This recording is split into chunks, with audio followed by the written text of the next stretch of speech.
Gog and Magog. Altai Mountains.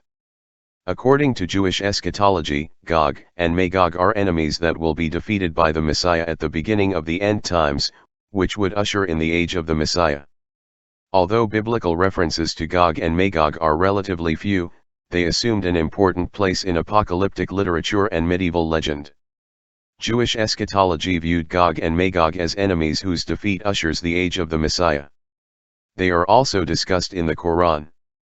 In the book of Revelation, Gog and Magog are applied to the evil forces that will join with Satan in the great struggle at the end of time.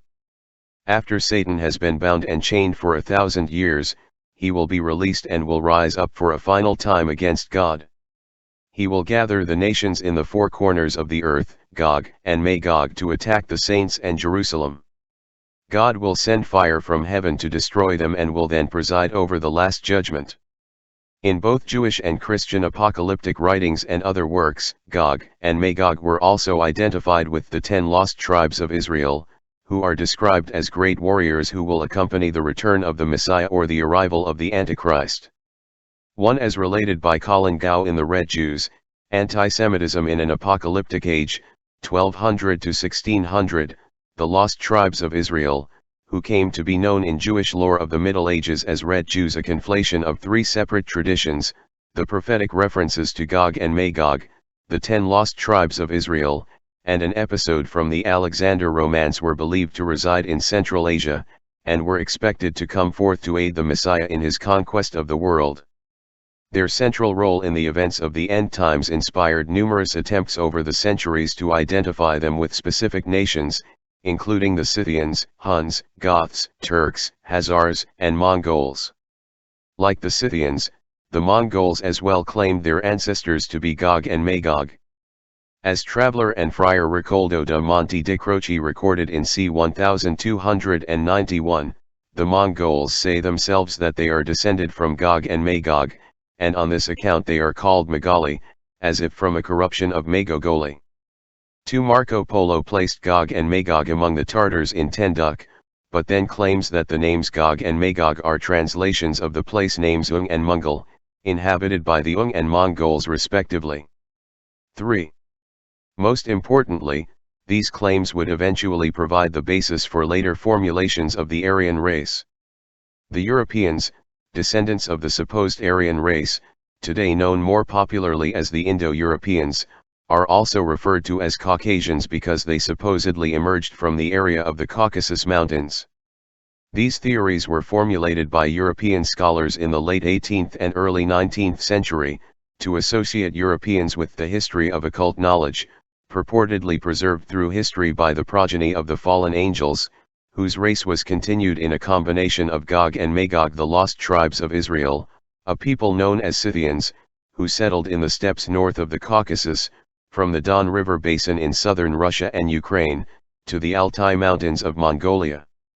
Occult legends place the home of the Aryan race in the mythical land of Shambhala, from Tibetan Buddhist legend, which was typically located in either in Xinjiang, in western China, or the Altai Mountains, a mountain range in south-central Siberia, where Russia, China, Mongolia, and Kazakhstan come together. The Altai Mountains are the reputed source of the early form of spirit or divine communication known as shamanism, regarded among occultists as the Oriental Kabbalah, a supposed remnant of the migrations of Aryan survivors of Atlantis. Through the use of a psychotropic drug, the shaman was supposedly able to enter trance or dissociative states that allowed him to communicate with the other world. Early shamanistic practices are traced to the heretical magi, whose nocturnal and orgiastic rites were combined with the hauma, an intoxicating drink prepared from the sacred plant of Zoroastrianism. For hauma had its equivalent in soma, a Vedic ritual drink of importance among the early Indo-Iranians, and the subsequent Vedic and Greater Persian cultures. It is frequently mentioned in the Rigveda and the Avesta, the primary collection of sacred texts of Zoroastrianism. The hauma has long been associated with the tree of knowledge. 5. The Persians would say, hauma is the first of the trees, planted by Ahura Mazda in the fountain of life. He who drinks of its juice never dies.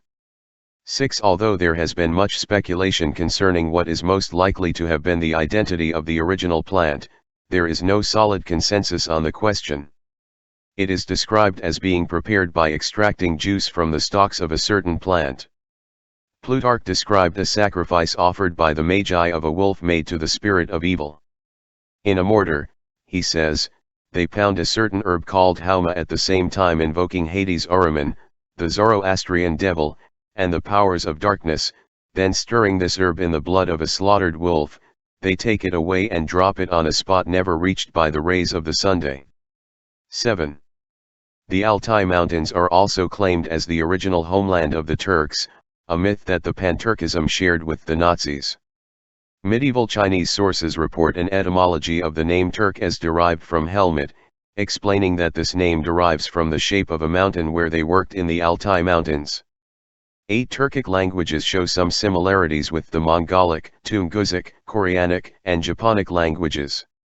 These similarities led some linguists to propose an Altaic language family, though this proposal is widely rejected by historical linguists. Apparent similarities with the Uralic languages even caused these families to be regarded as one for a long time under the Ural-Altaic hypothesis. The Ural-Altaic family of languages are also known as the Durranian family, after the Persian word to haplogroup R1 has been found in ancient fossils associated with the Kordware culture and Urnfield culture, as well as the burial of the remains of the Sintashta culture, Andronovo culture, the Pazyryk culture, Tagar culture, and Tashtaik culture, the inhabitants of ancient Tanas Don River, and in the Tarim mummies, and the aristocracy of the Xiongnu. The Tarim mummies are a series of mummies discovered in the Tarim Basin in present-day Xinjiang, China, which date from 1800 BCE to the 1st centuries BCE. But the most prominent Chinese grave sites were in Astana, the capital of modern-day Kazakhstan, and a military outpost for China between the Jin dynasty, 265 to 420, and the Tang dynasty. 16 Han Kangxin found the closest relatives of the earlier Tarim Basin population in the populations of the Afanasivo culture situated immediately north of the Tarim Basin, and the Andronovo culture that spanned Kazakhstan and reached southwards into West Central Asia and the Altai. 17 Victor H. Mayer's team concluded that the mummies are Western Eurasian, perhaps speakers of Indo-European. Upon examining these East Asian Mongoloid remains, Mayer's team reported, the new finds are also forcing a re-examination of old Chinese books that describe historical or legendary figures of great height, with deep-set blue or green eyes, long noses, full beards, and red or blonde hair. Scholars have traditionally scoffed at these accounts, but it now seems that they may be accurate. 18. R101, which is found all over Armenia, Georgia, and Eastern Europe in general, including the Sorbs, the Poles, and many people of Central Europe, is also found in Finland, and many R101 people went west to Scotland and Scandinavia. R101 was found at elevated levels among a sample of the Israeli population who self-designated themselves as Ashkenazi Jews, and is possessed by about half of Ashkenazi Levites. 19 particularly high concentrations are found among the Pashtuns of Afghanistan, who claim descent from both Alexander the Great as well as the lost tribes of Israel. 20 Ran for Turkestan. The word Turan is derived from Tur, the son of Emperor Feridun in ancient Persian mythology.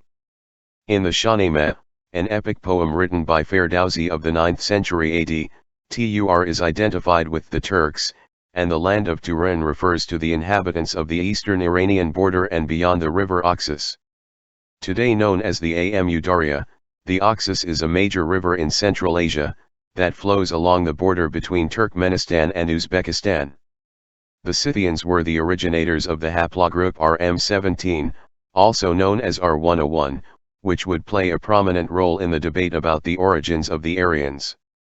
9 Haplogroup R1A, a human Y chromosome DNA haplogroup, which is distributed in a large region in Eurasia, extending from Scandinavia and Central Europe to southern Siberia and South Asia. To date, scientists have discovered 20 main haplogroups for men. These are identified by the following letters: A, B, C, D, E, F, G, H, I, J, K, L, M, N, O, P, Q, R, S and T. These main haplogroups are further subdivided into one or more levels called subhaplogroups or subclades, which are labeled by alternating numbers and letters. Haplogroup R is the most common male haplogroup of Europe, and it is divided into subhaplogroups R1 and R2. Haplogroup R1 is further divided into subhaplogroups R1b, the most common haplogroup in Western Europe, and R1a, especially R101, which is unique for its diversity and distribution, is found in disparate pockets of concentration in Poland, northern India, and the Altai mountains of northwestern Mongolia. 10R1 is distributed at high concentrations in the Balkans, including Macedonia, and particularly the Altai mountains of northern Mongolia, linking the mysterious heritage of Alexander with the supposed lost tribes of Israel and Gog and Magog. However, that curious racial and cultural immixture has been confused through occult legend to produce the myth of the Aryan race. R1 is found in high concentrations in the Altai region.